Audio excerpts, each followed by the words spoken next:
नमस्कार, तेज हरियाणा पर स्वागत है। आगे बढ़ने से पहले अगर आपने तेज हरियाणा को सब्सक्राइब नहीं किया, अभी जो बटन है प्लीज इसे दबा के सब्सक्राइब करें, बेल आइकन भी दबाएं ताकि हर अपडेट सबसे पहले मिले। फेसबुक पर देख पा रहे हैं तो फेसबुक पर हमारे पेज को फॉलो कर लीजिए। Welcome to Baba Farid public school. ICSE से मान्यता प्राप्त गोवा केरल के अनुभवी स्टाफ के साथ फुली एसी व हॉस्टल की सुविधा के साथ प्रदूषण रहित शांतमय वातावरण, प्रत्येक कमरे के साथ अटैच्ड वॉशरूम, संतुलित शाकाहारी भोजन और हॉस्टल में ही अध्यापक द्वारा एक्स्ट्रा क्लास भी उपलब्ध है। अपने सपनों को साकार करने के लिए आज ही दाखिला लें। कल हमारी कालावाली के अंदर रैली हो रही थी सर, और कालावाली की रैली हो रही थी। आपकी रैली से, मीनू बेनीवाल जी की ज्वाइनिंग से लोग इतने परेशान हो गए कि उन्होंने क्या किया, एक गाड़ी जो कई 3-4 साल पहले किसी नेता के ऊपर अटैक हुआ था वो डाल दी और बोले कि भाई ये जो अंधभक्त है अशोक तंवर भाई बुद्धि विवेक से काम करना जानता है, पीएचडी डॉक्टर है, ये अंधभक्त नहीं है भाइयों। ऐसे ही हम नहीं आए, ऊपर वाला लेके आया। और मैं समझता हूं कि मोदी जी और मनोहर लाल जी के कार्य लेकर के हमें यहां पर आए हैं। तो उन्होंने कहा कि देखो क्या हाल कर दिया, वीडियो चला दी, मेरी तो कई करोड़ रुपए की फ्री की पब्लिसिटी कर दी। वैसे मैं बताऊं, तमिलनाडु में भी छपवा दिया, मेरे को सब जगह छपवा दिया। और रात को फिर मेरे पास सब फोन आने लग गए पूरे देश से कि भाई ठीक है। मैंने कहा जी ठीक हूं। मैंने कहा कि भाई मेरे ऊपर एक ही बार अटैक हुआ है आज तक जीवन में, और वो भी धोखे में अटैक हो गया, क्योंकि मैं तो पार्टी का लोयल सिपाही था।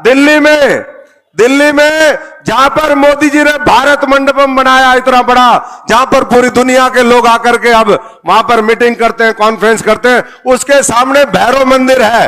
भैरव मंदिर के सामने 6 अक्टूबर 2016 को अंतिम अटैक मेरे ऊपर हुआ था। और उसके बाद मैं समझता हूं कि अब मैं भी सतर्क हूं। जिसने करवाया था सर वो आप सब जानते हो।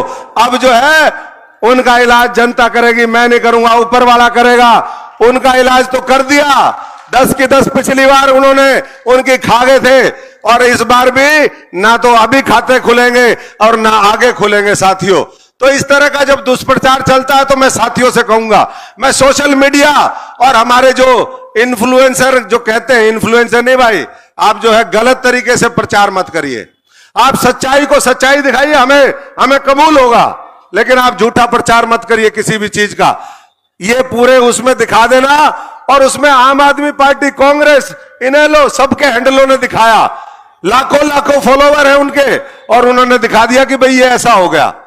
तो मैं भी शाम को पहुंच गया, मेरे को भी कानून का कुछ दांव पेच आता है। मैंने भी अपनी पूरी रिपोर्ट तैयार करी। इलेक्शन कमीशन में भैया हमने तो पूरा पक्का इंतजाम कर दिया कि जो ऐसा दुष्प्रचार करते हैं, कानून सबके लिए बराबर है, मॉडल कोड ऑफ कंडक्ट सबके लिए बराबर है। मैं पार्टी का प्रत्याशी, और मैं नहीं, किसी भी दूसरी पार्टी का कोई भी प्रत्याशी है, उसको प्रचार करने का ये बाबा साहब का दिया हुआ अधिकार है, ये बाबा साहब का दिया हुआ संविधान है। और उसके माध्यम से हम यही कहना चाहेंगे कि सब अपनी बात अपने अपने तरीके से रखें, लेकिन कोई किसी के बात करने के अधिकार को, जो हमारी फ्रीडम ऑफ लिबर्टी है, उसके ऊपर कोई हनन नहीं कर सकता। तो हमने कंप्लेंट करी, और मुझे पूरा यकीन है कि जो कानून है, जो न्याय है, वो हमें भी मिलेगा, कानून अपना पालन करेगा। और जो लोग हैं जो दुष्प्रचार भारतीय जनता पार्टी से बौखला गए, अरे कैंडिडेट दौरे मैदान में आए, वो आकर के कहे भाई कि अशोक तंवर, अरे हम चुनौती देते हैं भाइयों, आओ मैदान में, अपना सबसे बेहतरीन उम्मीदवार लेकर के आओ।